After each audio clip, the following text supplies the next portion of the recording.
নমঃ। জয় মা পার্বতী, জয় শিব শম্ভু। সমস্ত দেবতার পূজার প্রারম্ভে যে দেবতার নাম অবশ্যই স্মরণ করতে হয় এবং তার পূজা করতে হয় তিনি হলেন সিদ্ধিদাতা, বিঘ্ন নাশকারী ভগবান শ্রী গণেশ। বন্ধুরা, সনাতন ধর্মে সমৃদ্ধি এবং সৌভাগ্যের দেবতা বলে গণ্য করা হয় ভগবান শ্রী গণেশকে।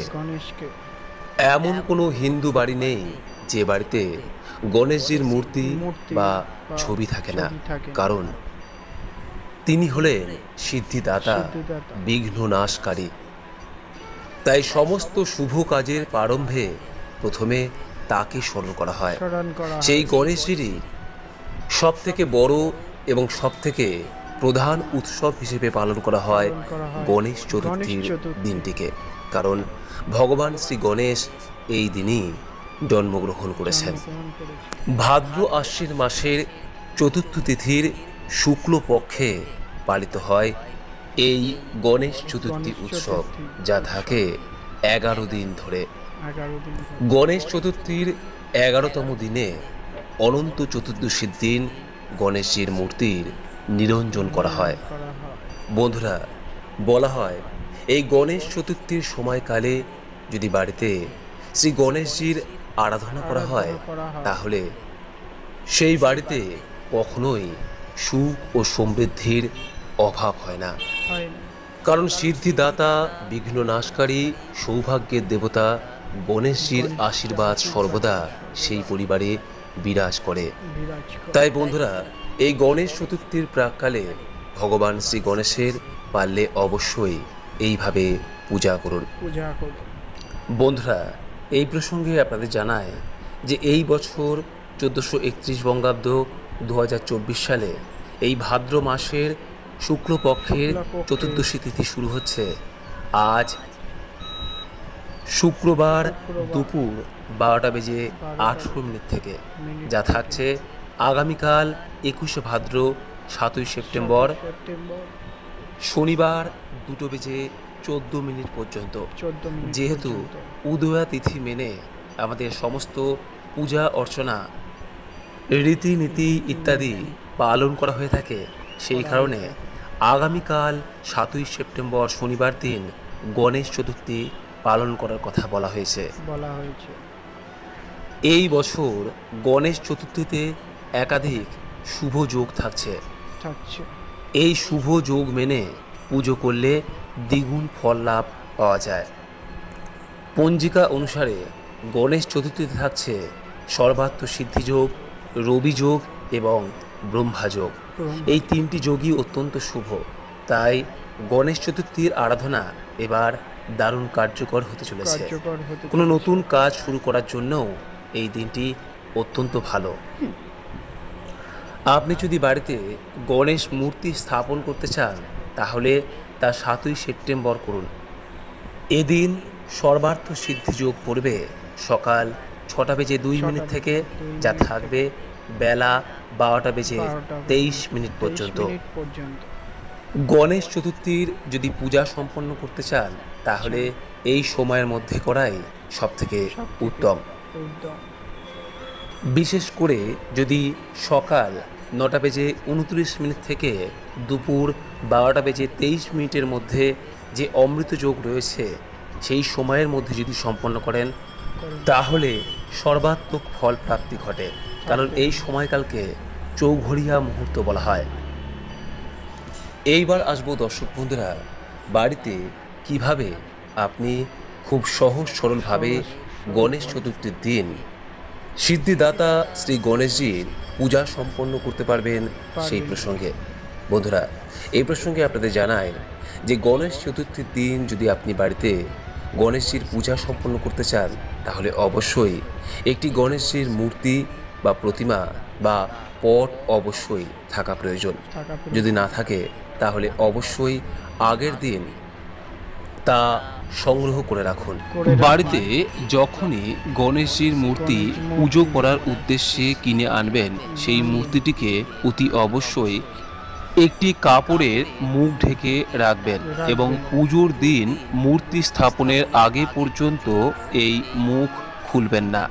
গণেশজির মূর্তি প্রতিষ্ঠার পূর্বে যে বিষয়টি প্রথমেই করা প্রয়োজন তা হলো যে স্থানে আপনি গণেশজির মূর্তিটি বসাচ্ছেন সেই স্থানটি প্রথমে পরিষ্কার পরিচ্ছন্ন করে নিতে হয় এবং তারপর মূর্তিটিকে বসানোর পূর্বে সামান্য কিছু পরিমাণ চাল সেই স্থানে ছড়িয়ে দিতে হয় এবং উক্ত স্থানে একটি উঁচু বেদিতে অথবা একটি চৌকিতে লাল কাপড়ের উপর মূর্তিটিকে বসাবেন। গণেশজির মূর্তিটিকে বসানোর সময় খেয়াল রাখবেন যে গণেশজির মুখটি যেন দক্ষিণ বরাবর থাকে। গণেশজির পূজার প্রারম্ভে গণেশজির মূর্তির ডান ও বাম পাশে ঋদ্ধি ও সিদ্ধির প্রতীক হিসেবে একটি করে সুপারি অবশ্যই রেখে দেবেন। এরপর গণেশজির মূর্তির কপালে তিলক লাগিয়ে দিন। আসন বিছিয়ে পূর্ব দিকে মুখ করে বসুন। আসন যাতে ছেঁড়া না হয় সেদিকটি অবশ্যই খেয়াল রাখবেন। গণেশ মূর্তিটি স্থাপন করার সময় এই বিষয়টি অবশ্যই খেয়াল রাখবেন যে গণেশ চতুর্থীর শুভ সময়ে বাড়ির উত্তর পূর্ব অথবা উত্তর পূর্ব অংশে ভগবান গণেশের মূর্তি যেন থাকে। তারপর পূজার সমস্ত সামগ্রী আয়োজন করে নিয়ে আসন পেতে বসুন। এরপর ষোড়শ অথবা পঞ্চোপচারের মাধ্যমে গণেশজির পূজা করুন, অর্থাৎ 16টি সামগ্রী বা 5টি সামগ্রীর মাধ্যমেও আপনি গণেশজির পূজা সম্পন্ন করতে পারেন। সবার প্রথমে যে চৌকির ওপর গণেশজির মূর্তি স্থাপন করেছেন সেই চৌকির পূর্ব দিকে ঘট রাখুন এবং সেই ঘটের ওপর একটি ডাব অথবা একটি কলা রাখুন এবং সেই ডাব এবং ঘটে সিঁদুর ও তেল মিশ্রণ করে স্বস্তিকা চিহ্ন এঁকে দিন। ঘটের ওপর একটি লাল চেলি বা লাল গামছা রেখে তার উপর একটি লাল ফুল, কয়েকটি দূর্বা এবং সামান্য ধান বা আতপ চাল রেখে দিন। তারপর দক্ষিণ পূর্ব দিকে একটি প্রদীপ ও ধূপকাঠি জ্বালান। এরপর নিজের উপর গঙ্গাজল ছিটিয়ে বলুন ওম পুণ্ডরিকাক্ষয় নমঃ, ওম শ্রী গণেশায় নমঃ, ওম শ্রী গণেশায় নমঃ, ওম শ্রী গণেশায় নমঃ। এই মন্ত্র জপ করতে করতে গণেশজিকে প্রণাম করুন। এরপর হাতে দূর্বা, ফুল বা সুগন্ধ অক্ষত নিয়ে গণেশজির ধ্যান করুন। এই মন্ত্রের মাধ্যমে গণেশজির ধ্যান করুন। মনে মনে বলুন ওম গং গণপতায় নমঃ, ওম শ্রী গণেশায় নমঃ। এই মন্ত্র জপ করতে করতে গণেশজির ধ্যান করুন এবং গণেশজিকে আহ্বান করুন ও আসন প্রদান করুন। পূজার সময় এই মন্ত্রটি 108 বার জপ করুন। ওম গং গণপতায় নমঃ, ওম শ্রী গণেশায় নমঃ। অবশ্যই গণেশজির পূজার সময় মন্ত্রটি 108 বার জপ করা প্রয়োজন। গণেশজির উদ্দেশ্যে আসন প্রদানের পর গণেশজিকে পঞ্চামৃত দিয়ে স্নান করান।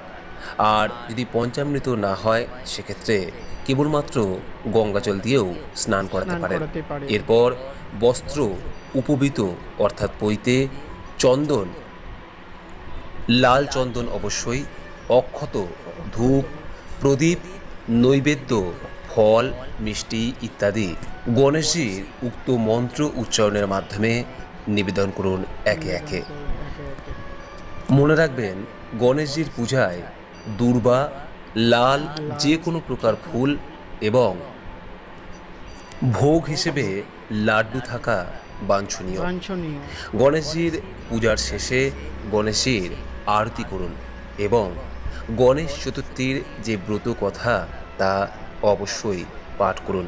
সঙ্গে পাঠ করুন গণেশ চালিসা এবং তারপর নিজের সমস্ত মনোকামনা গণেশজির উদ্দেশ্যে ব্যক্ত করুন। বন্ধুরা, যদি গণেশজির পূর্ণ আশীর্বাদ পেতে চান এবং গৃহে যদি সৌভাগ্যকে সর্বদা ধরে রাখতে চান তাহলে গণেশ মূর্তিটি কিন্তু গণেশ চতুর্থীর পরদিনই তুলে ফেলবেন না। মূলত গণেশ চতুর্থীর পর 10 দিন পর্যন্ত এটি রাখতে হয় রাখতে এবং এই 10 দিন ধরে প্রত্যেক দিন যদি আপনি গণেশজির পূজা করতে পারেন তাহলে সব থেকে ভালো হয়। ভালো হয়। 17ই সেপ্টেম্বর অনন্ত চতুর্দশীর দিন গণেশজির মূর্তি বা প্রতিমাটি তোলা প্রয়োজন এবং যদি নিরঞ্জন করতে হয় উক্ত দিনেই করা প্রয়োজন। করা প্রয়োজন। এরপরও যদি গণেশ চতুর্থী সংক্রান্ত কোনোরূপ কোনো প্রশ্ন বা মতামত আপনাদের থাকে নিচে কমেন্ট বক্সে অবশ্যই জানাবেন। সকলেই ভালো থাকুন, সুস্থ থাকুন। সিদ্ধিদাতা, সৌভাগ্যের দেবতা, বিঘ্ন নাশকারী গণেশজির কৃপায় আপনার ও আপনার পরিবারের সমস্ত বিঘ্ন দূর হোক এবং সৌভাগ্য সমৃদ্ধি সর্বদা বজায় থাকুক এই কামনা রেখে আজকের মতো ভিডিওটি এখানে শেষ করলাম। নমস্কার, ধন্যবাদ, ঈশ্বর।